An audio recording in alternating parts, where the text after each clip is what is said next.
the representative from Kempis, Dr. Masania, my colleague, Mheshimiwa Wanyanya Wajangu, pia tuko na MCs nilitaka nitambue tafadhali wasimame wawili, Mheshimiwa Esther Iromo from Kiambu County, Mheshimiwa Kenneth Karanga pia kwa Kiambu County, Mheshimiwa Keke, all the organizers of this event, the stakeholders in the Avocado subsector in Kenya, and especially I've seen there are very many exporters, providers of machines and packaging, and all the other guests. Good evening. I am very proud that it is almost midnight and the hall is full. I think it goes to show how much we take this event with importance. And it goes to show how we value the type of businesses we are doing. That is why as time has really gone, most of us have remained. And I am very pleased that I am here before you this evening. I'll be as brief as the people who came here, because I am looking at the program. We were supposed to start from 7 p.m., but we also actually started from 7 p.m., only that there was interaction by that time.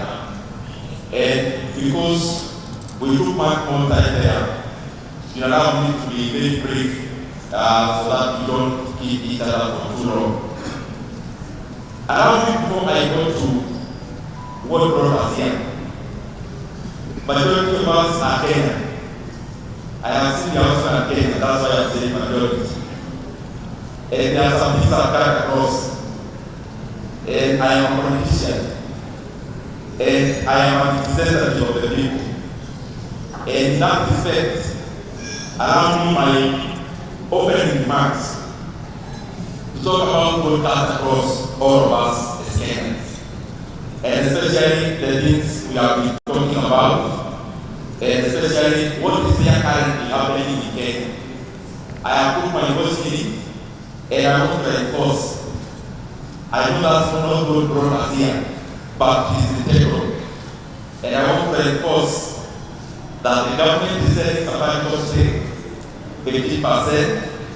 I want to repeat again and again that the government led in negotiating a better deal with the buyers of sabbatical stay. And I'm saying that with confidence. And I say so because I have been in the stock market in Kenya for a long time myself, because I also invest in the stock market. The Kenyan market has been bearish. Bearish meaning it has been going down. It has only started going up from last quarter of last year. And you cannot measure the value of Safaricom by how much the share is trading.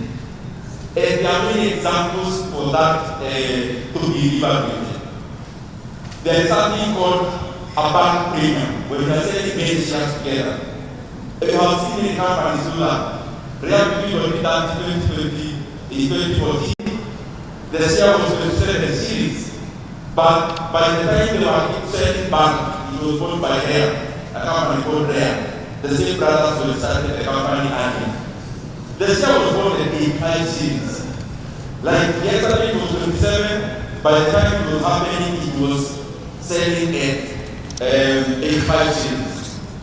If you look at how the companies in the Africa are valued, I just want to say it again. The government of Kenya is trying to sell Safaricom on a song.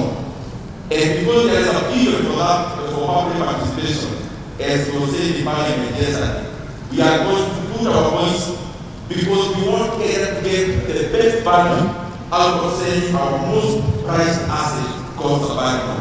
So that money can build our roads, that money can build our airports, that money can do infrastructure that we all use as entrepreneurs, as manufacturers, and as Kenyans.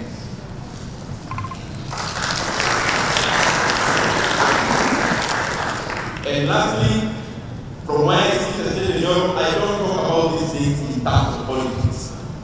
If there is value that can be gotten and Kenya gets the rightful value of Safaricom, we would all be happy. And I listened to my elder brother on our John Banky. He was on in TV sessions yesterday and today morning.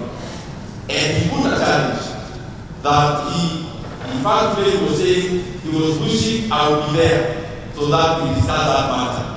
I want to, from this platform, respectively, tell my brother on Banky, I have taken up the challenge. When you are ready, I am ready, and in a TV session on the show. And as you come with all the stakeholders involved in the sale of Safaricom, because we are not doing it for politics as I repeat. I want to ask very pertinent questions on behalf of Kenyans. And because in doing the challenge, I also return in kind that when he is ready, including Monday, I am also ready. In any session, we aim on the letter of his choice so that Kenyans can get value for money in the sale of Safaricom. Coming to the meeting, today's meeting, I am shouting because I realized when I was seated that I was not hearing very well. Because I would not have to be here, that's why I'm talking in the higher voice, because I realized the mind is not very hard. The economy of Kenya, and I am glad that I came early. I have sat here, and I am very, very proud of our country, Kenya, and the people in this world. Thank you very much, because seated here, listening to what all the speakers who came here are doing, I realized that we have a beautiful country and that support should go to where it matters most. And the kind of support that can be rendered to the people in this world, definitely none will go to waste. Because I have seen a diversified stakeholders dealing with the subsector. But more importantly, it actually has opened my mind that as they relate, I should also become a stakeholder and start taking money from our country. Our county, I was told, is among the best, actually the best, because I come from Bank County. And we all know about us. That's not really happened after the best, and we all know. But the kind of pieces I saw here, and this section was Shakai next time. After we come around for Bahari. And I wish very more Kenyans were listening. You are very like on our channels. Because I have done a lot. In fact, you called me as a speaker. I have benefited both from listening and from speaking. Because I have seen and talking to the people I got the opportunity to talk to, there is good return here that in the past products I always keep saying. And there is much more value here. And especially by placing the balance sheets. And that brings me to my first point. The Kenyan economy is in a matter, is in three aspects. One aspect we call it primary production. The second one we call it secondary production. Primary production is everything in raw form, from agriculture, from mining, from fisheries. Everything that is produced in raw form. Agriculture is number two. Secondary production is number two, which is more or less manufacturing, together with the advantages around manufacturing. And the third one is service. Now, this is the funny thing about how our economy is and productivity. What we call agriculture, that is raw form, accounts for around 80% of our GDP. 80% of what we produce per year is produced in primary production. That is farming, not just agriculture, farming itself. Because agriculture has a lot of values. Farming, minerals, fisheries, forestry, asilimia 18. Manufacturing accounts for manufacturing together with the associated values accounts for 70%. But manufacturing alone, if you move all the other value chains around it is adaptability, is around 8%. So service industry accounts for 65% of our GDP. What am I trying to say with all these issues that I'm talking about? Imagine agriculture, the raw form of our production. It's not that farming. Agriculture, in the economic sense, incorporates including fisheries and the rest, as I have stated. That 80% of what we produce employs 70% of the entire population. Because the rural population in Kenya, 70% are engaged in, especially agriculture, itself, farming. Then it shows that there is very no productivity in agriculture. What our parents do, rearing a cow, what we also do, raw agriculture. Per person, what comes to your pocket as productivity is too low. And there is no economy in the world, including the main bulk of the economies now in Kenya. The economies now in the valley too often. From the growth of UK, US, Japan, Asian tigers, there is no economy, even one, that has a case that we studied, that this country became first one, and this country became developed because of agriculture. And I'm very proud that in this hall, that has already done. Because I've seen beyond farming avocado, farming families in the farm. Beyond that, I have seen we are trying to bridge the boundaries around it. Even if we are selling around of it to grow for, at least there's something we are doing in terms of value. But I'm even more proud that beyond exporting the raw avocado, many of us here are actually also making oil. I am very proud of that because when we rely on just exporting, of course we become a prisoner of seasons. Every economy that relies on pure private production becomes a prisoner of weather, becomes a prisoner of seasons, and becomes a prisoner of what we call market prices. Market prices always affect commodities. Everything that is produced in raw form, mahindi, avocado, maharagwe, minerals including gold, any other mineral, is always affected by global prices.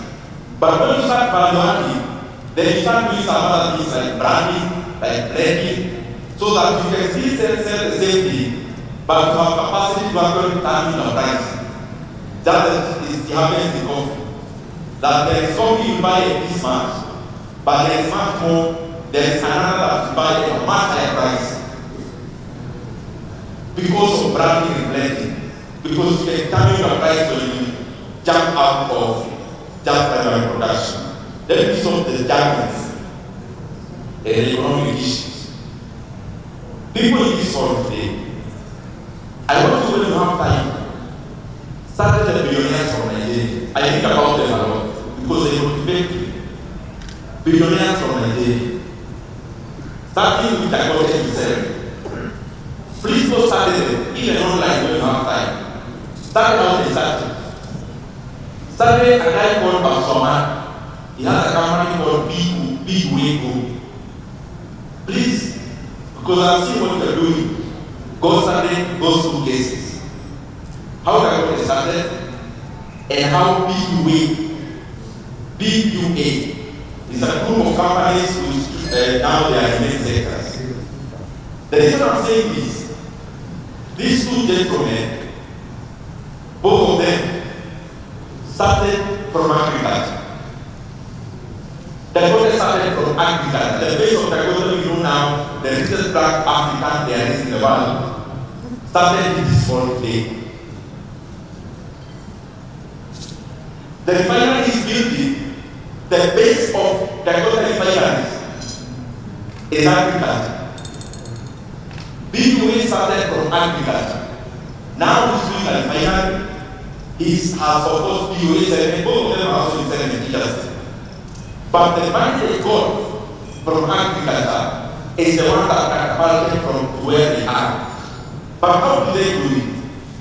You make money from agriculture. You make money. All of us here are in agricultural values. Even if you are an exporter, you are within agriculture. Unless you start value adding to a higher scale. Because the agricultural value is wrong. Actual farming accounts for less than 25% of agricultural value. So if you are a farmer, you are doing 25% of agriculture. So what they started with farming, expanded what money of you are doing, you already have contracted farmers. When part of value addition, number of things, like what you are doing in oil, like what you do with the hens, what the hens do, crab hens, like flour, uga. There is even a company called flour and BUA flour. So that value chain of agriculture, they actually make money. But this is the thing. After making money, they stop seeing money as a possession. That is what most of us do, including myself. When you make money and you are an exporter, and you have made money in your bank account, you have 20 million, you have 5.5 million, you have 100 million. What do we do most times? We start now seeing this money as a possession. I own it, it's my money as a possession. When you view money as a possession, your root of growth becomes very big. You must start seeing money as capital for additional production, and stop seeing money as a possession. I keep talking about real estate. Everyone here has a house, maybe where you live, whether you own it or whether you are renting. So I'm not against real estate. I always, even if you give me something, all these people in these banners, the same house they are doing, I don't know how to they are doing. In this forum, there is no table without a representation of a person, either with a blood, a heart, or a person digital one, or cassava, logo. Because I'm making so much money this season, so the next thing, I am going to buy a piece of land. Remember, not a piece of land to farm, a piece of land maybe to factory. I'm not even against real estate. What I'm saying is that when we see money as a possession, we look to possess things. We look to possess something, to possess a piece of land, to possess just something to see. But it becomes a very slow part of growth. Because a higher root of growth is the one that I got to, and the one being way to. After making this money in farming, and you have added value now to you can say you are in agriculture. You are actually going past farming. You are now going to manufacturing, and you are becoming bigger. You must see this money as capital to do something more, to produce, not to put it aside as a possession. Am I saying anything? I am also talking to myself. So I'm not just talking to you. That is one of the things that if we want to become like these tigers, we have to stop obsessing with possessions. Because the government had already given enough money to possess so much, a flat in Dubai, abroad to wherever, abroad to wherever else. He already had that capacity through maybe the government flag, but then he sold this money not as something to possess, but something to give more value. But in the process, it becomes self-fulfilling. Self-fulfilling how? You make money. After you make money, because you don't possess it, when I must be a capital again, then in the long run, you have to factor possess even more. But the goal was not possessed.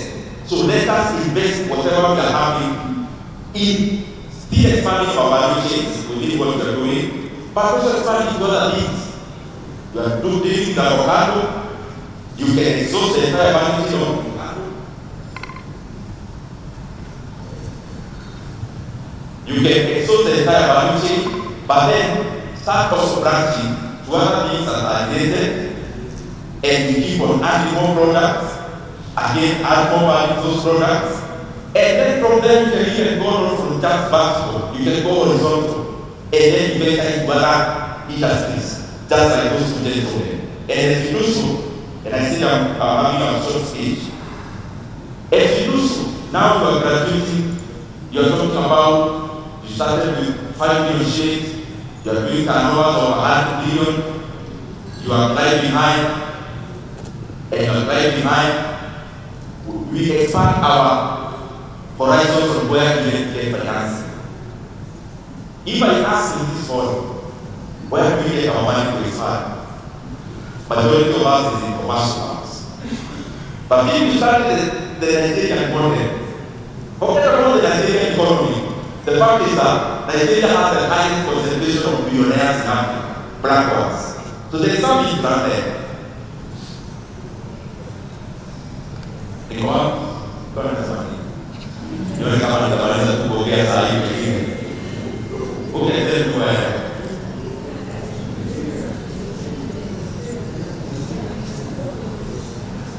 Where?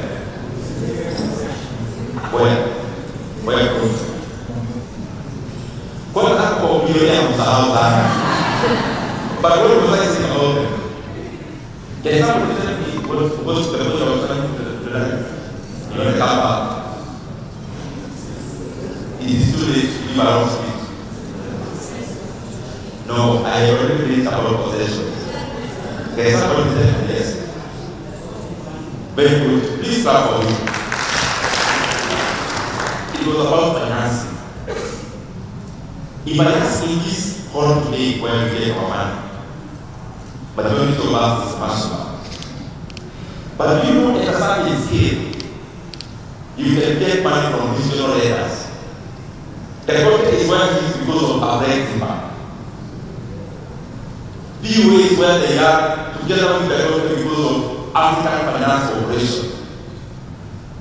Some of them are poor and home. They are actually looking for people to fund. And definitely a lower rate than the market commercial bank rate. Please let's also look at that kind of thing. So that it's not just commercial banks. There are other people who can give you money even as an entrepreneur with better rates. So that you also need commercial banks graduating the other people to reach where you are. Ukifika pahali fulani, ulizia ofisi za taxi bank, and I'm not campaigning for them. It's because it is a real model that has worked. AFC and that kind of regional lenders and regional financiers who can catapult you now where commercial banks can. Very lastly, and I've seen my brother from Kent is here, and I'm going to say this. Our commercial attaches, forget about commercial attaches, our ambassadors in Kenya, they must start having a scorecard based on how much market they do for the Kenyan products. I mean, a growing country or a growing country or a growing economy like Kenya, you cannot only grow through well. Diplomacy is fine. But we must start judging them by how much business they give the people in this hall and the others like you. So that we are not doing what we need to do in terms of producing, but there's somebody else also doing their best to create robust markets, so that we all perpetually are not having a problem with where we have. Very lastly, I also talk about investment, which I can talk about in 2 minutes. After we make money in what we do, we are active. Where do we take our money to sleep? You must have had me somewhere talking about it. But those who are not there, let me paraphrase it, because I don't even need to do anything after listening.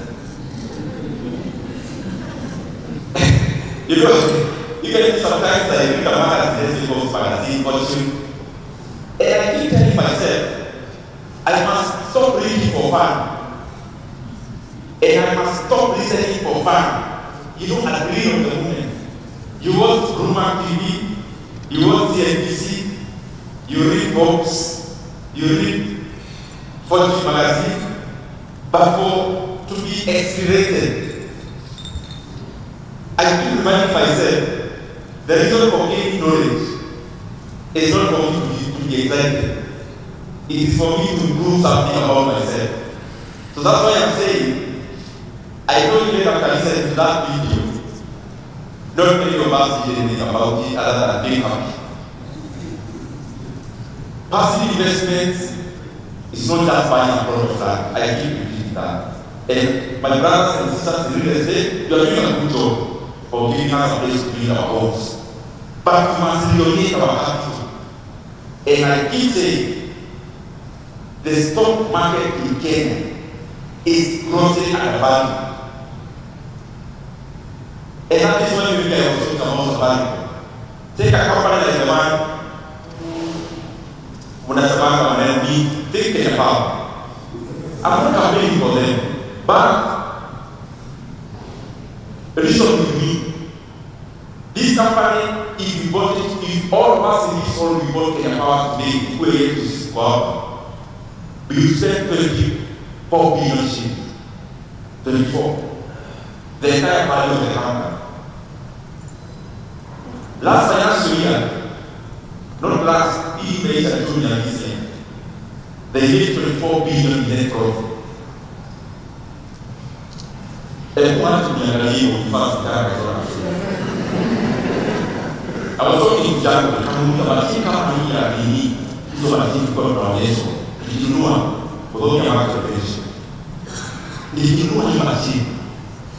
He had to share the sample of how the one reason and there 3 years.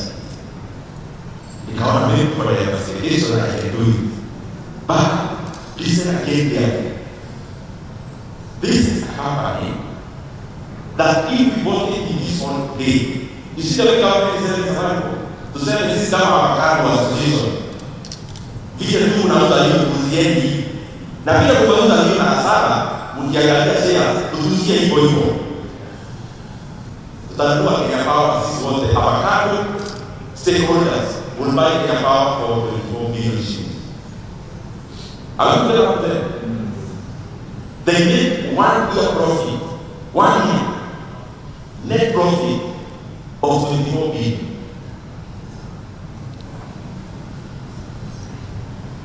Just tell me where you want to get that opportunity. Take a company, and I'm not me, where I give you this, I tell you to go in. Don't buy it because you're not saying. I am just arranging as to read exactly because it doesn't take long to know all these things I'm talking about. Take a company, including KCB. KCB this year, by the way, by how they increase their Q3 results, they will not make less than 60 billion in profits. 60 billion in profit 1 year. But their ambition today, if you bought the entire KCB, it will cost you less than 220 billion, meaning less than 4 years of their net profit, you have your money back. Take any other. Let me give the last one, like say, you can use it because the market is abundantly in cash. Take insurance company, Kenyani shares, if you bought all of them today, you will spend less than 70 billion shillings. You can put it where they have no room, they have zero room. But the cash and cash equivalent meaning the money they have fixed in the bank or the money investment goes and bills and they have no room. They have 1 billion in 1 billion shillings in cash and cash equivalent. That tushikane sahi tuchukue road, we buy Kenyani at 70 billion. Then ikikuwa yetu tumepewa key, tunafungua kampuni hivi, ndani kuna cash ya 1 billion. Then we take 70 to the bank, what will I even. After saying Gala, there are many opportunities in investing in the NC. And if I have taken it upon myself to talk to you until you get bored, that there are opportunities in the capital markets. Because when we all concentrate on the capital markets and we develop our capital markets, we are making Kenya a significant hub of capital flow. Capital flow means we then make people to realize there is a market called NSC. When there is a market called NSC, which is part of the global market, when you in your company wants to raise money, you just list your company in the NSC. Even as an SME, there is a category you list. Instead of getting a loan, you sell a stake of 25% to the NSC, you raise 500 million, you expand your company. The people who bought the shares grow, you also grow, and the market grows. All these economies, South Korea, Singapore, US, UK, they grew out of their balance of capital. And because they have a capital market which is having inflows which can be absorbed. But our NSC has many opportunities, but as young in Kenya can't, because they are not taking advantage of them, then the market continues to be dampened. So we all lose out. Thank you very much. God bless you.